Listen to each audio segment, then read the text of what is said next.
ទំនិញកាប់កាត់តាមផ្លូវដង្ហែសពនោះរុះរើរួចរាល់មានសម្រាប់បូជាសពសម្ដេចជាស៊ីមទំហំ24ម៉ែត្រគុណនឹង24ម៉ែត្រកម្ពស់21ម៉ែត្រមាន3ថ្នាក់រំលេចដោយក្បូរក្បាច់រចនានិងភ្លើងពណ៌ដល់គឺភ្លើងពណ៌នោះគឺតាមរចនាបថភ្លើងពណ៌នឹងមានក្បាច់រចនាបថខ្មែរបុរាណត្រូវបានសាងសង់ចិត្តរួចរាល់ជាស្ថាពរហើយខណៈដែលពិធីបូជាសពនឹងឈានមកដល់នៅថ្ងៃទី19ខែមិថុនាឆ្នាំ2015ខាងមុខនេះលោកកឹមគុណវត្តអគ្គនាយកស្ថានីយ៍ទូរទស្សន៍ជាតិកម្ពុជាបានប្រាប់មជ្ឈមណ្ឌលព័ត៌មានដើមអំពិលនៅរសៀលថ្ងៃទី16ខែមិថុនាឆ្នាំ2015នេះថាមែនសម្រាប់បូជាសពសម្ដេចជាស៊ីមបានសាងសង់រួចរាល់ប្រមាណ80ទៅ85%ហើយជាមួយនឹងរចនាបថក្បូរក្បាច់ដ៏ល្អឯកឧត្តមកឹមគុណវត្តបានថ្លែងយ៉ាងដូចនេះថាផ្នែកគ្រឹះធំបានសាងសង់រួចរាល់ពី80ទៅ85%ហើយនៅសល់ការងារតូចៗមួយចំនួនទៀតហើយអ្វីដែលអស្ចារ្យនោះខ្ញុំសូមកោតសរសើរចំពោះជាងចម្លាក់ពិតជាស្នាដៃដ៏ល្អដែលខ្ញុំសង្កេតឃើញក្បូរក្បាច់ដែលរូបគ្រុឌរូបហង្សមានភាពរស់រវើកគួរឲ្យសរសើរនៅស្នាដៃដ៏ល្អនេះទន្ទឹមនឹងពិធីដង្ហែសពខិតជិតមកដល់នោះរហូតដល់ថ្ងៃទី16ខែមិថុនាខ្សែកាបចំនួន23កន្លែងដែលកាត់ទទឹងមហាវិថីព្រះនរោត្តមព្រះចាប់មហាវិថីព្រះសីហនុព្រះសុធារសព្រះសរាមរិទ្ធនិងផ្លូវលេខ462ជាវិថីក្បួនដង្ហែសពឆ្លងកាត់ត្រូវបានសាលារាជធានីភ្នំពេញនិងក្រុមហ៊ុនសហការគ្នារុះរើរួចរាល់អស់ហើយដើម្បីសម្រួលដល់ការដង្ហែសពឯកឧត្តមខួងស្រេងអភិបាលរងរាជធានីភ្នំពេញនិងជាប្រធានគណៈកម្មការរៀបចំសណ្ដាប់ធ្នាប់សម្រាប់ពិធីបូជាសពសម្ដេចជាស៊ីមបានប្រាប់មជ្ឈមណ្ឌលបានប្រាប់អ្នកសារព័ត៌មានថានៅរសៀលថ្ងៃទី16ខែមិថុនានេះគឺកិច្ចការរុះរើខ្សែកាបទូរគមនាគមន៍បានចាប់សពគ្រប់ជាស្ថាពរហើយនៅវេលាម៉ោង12:15នាទីរសៀលថ្ងៃនេះឯកឧត្តមខួងស្រេងបានបញ្ជាក់យ៉ាងដូចនេះថាចាប់តាំងពីថ្ងៃទី9ដល់ថ្ងៃទី15ខែមិថុនាកាលពីម្សិលមិញនេះគឺការរុះរើខ្សែកាបទូរគមនាគមន៍របស់ក្រុមហ៊ុននានាជិត20ក្រុមហ៊ុនបានបញ្ចប់ដោយរុះរើពីខាងលើអាកាសចុះមកដាក់ក្រោមដីដោយឡែកនៅព្រឹកថ្ងៃទី16សាលារាជធានីភ្នំពេញបានចុះកាត់រុះរើខ្សែដែលមិនប្រើការចាប់ជាស្ថាពរ 100% តែម្ដងនៅម៉ោង12:15នាទីឯកឧត្តមអភិបាលរងរាជធានីភ្នំពេញបានថ្លែងអំណរគុណដល់បណ្ដាក្រុមហ៊ុនទាំងអស់ដែលបានសហការយ៉ាងល្អជាមួយនឹងអាជ្ញាធរចុះរុះរើខ្សែទូរគមនាគមន៍គឺមានខ្សែកាបខ្សែអ៊ីនធឺណិតខ្សែទូរស័ព្ទនិងខ្សែភ្លើងចាប់ពីថ្ងៃទី9ដល់ថ្ងៃទី15ខែមិថុនាសូមបញ្ជាក់ថាសពសម្ដេចជាស៊ីមនឹងត្រូវដង្ហែចេញពីភូមិគ្រឹះនៅខាងក្រៅវិមានរដ្ឋសភាក្នុងសង្កាត់ទន្លេបាសាក់ខណ្ឌចំការមនទៅបូជានៅសួនច្បារមុខវត្តបទុមវត្តីនៅថ្ងៃទី19ខែមិថុនាឆ្នាំ2015នេះតាមមហាវិថីព្រះនរោត្តមព្រះសីហនុព្រះសុធារសព្រះសរាមរិទ្ធនិងផ្លូវលេខ462តាមការគ្រងទុកពិធីដង្ហែសពនេះនឹងមានការអញ្ជើញចូលរួមពីមន្ត្រីរាជការនិស្សិតសិស្សានុសិស្សនិងប្រជាពលរដ្ឋខ្មែររាប់ម៉ឺននាក់ចាគឺនៅថ្ងៃទី19ខាងមុខនេះការនឹងមានយើងថាយើងនឹងកាន់ទុកជាថាជាផ្លូវការមួយចាទាំងអស់គ្នាគឺតាមស្ថាប័នរដ្ឋនិងស្ថាប័នឯកជននោះគឺតាមដងទង់ជាតិនោះគឺមានបង្ហូរដល់1/3នៃដងទង់ជាតិនោះគឺរាប់ចាប់ពីខាងលើមកហើយយើងដូចថាតាមបណ្ដាស្ថានីយទូរទស្សន៍ឬក៏វិទ្យុផ្សេងដែលមានការប្រគំតន្ត្រីនិងអ្វីដែរជាភាពសប្បាយរីករាយចាគឺត្រូវបានផ្អាកសិនហើយនៅតាមភោជនីយដ្ឋានអីផ្សេងដែលថាមានលក្ខណៈកក្រឹកកក្រែងនោះក៏ត្រូវបានផ្អាកសិនដែរចាហើយយើងដូចថាក្នុងថ្ងៃហ្នឹងយើងត្រូវស្លៀកពាក់ជាលក្ខណៈកាន់ទុកណាចាថ្ងៃទី19នោះតាមបែបប្រពៃណីដូនតាក៏ដូចជាបុរាណខ្មែរយើងណាពិធីកាន់ទុកក៏ដូចជាការរៀបចំទាំងអស់នេះគឺជាដំណឹងជូនទៅដល់បងប្អូនជនរួមជាតិទាំងអស់ព្រោះថាសម្ដេចជាសៀមលោកគឺជាបាទវីរៈជនមួយរូបដែលឆ្នើមដែលដកជាប់ក្នុងក្រអៅបេះដូងកូនខ្មែរស្ទើរតែគ្រប់រូបនេះទៅគ្រប់រូបតែម្ដងដែលចងចាំនៅសម័យកាលក៏ដូចជាប្រវត្តិនៃការតស៊ូរបស់សម្ដេចដើម្បីបុព្វហេតុជាតិនិងទឹកដីទាំងមូលឃើញថាការបាត់បង់នៅវត្តមានរបស់សម្ដេចគឺថាបងប្អូនប្រជាពលរដ្ឋមានការក្រៀមក្រំ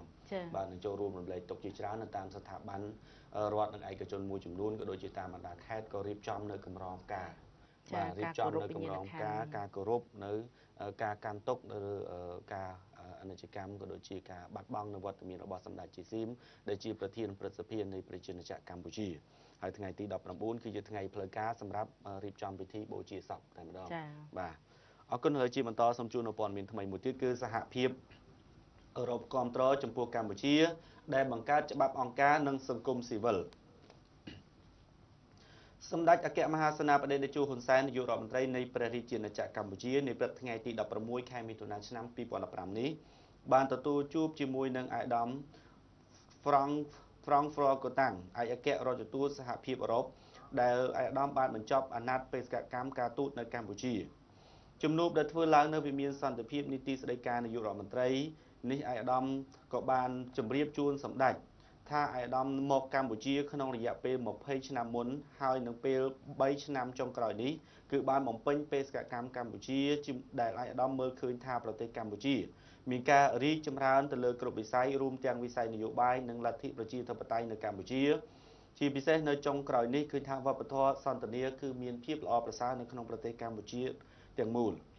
អាយដាមក៏បានលើកឡើងថាចំពោះវិស័យសេដ្ឋកិច្ចវិញគឺមានការរីកចម្រើននិងនាំមកចេញចូលពីប្រទេសកម្ពុជាទៅកាន់ទីផ្សារអឺរ៉ុបនៅតាមទីផ្សារធំជាងគេនោះគឺមានការកើនឡើងរហូតដល់ទៅ10ដងដែលមានទឹកប្រាក់រហូតដល់ទៅរាប់ពាន់លានដុល្លារឯណោះ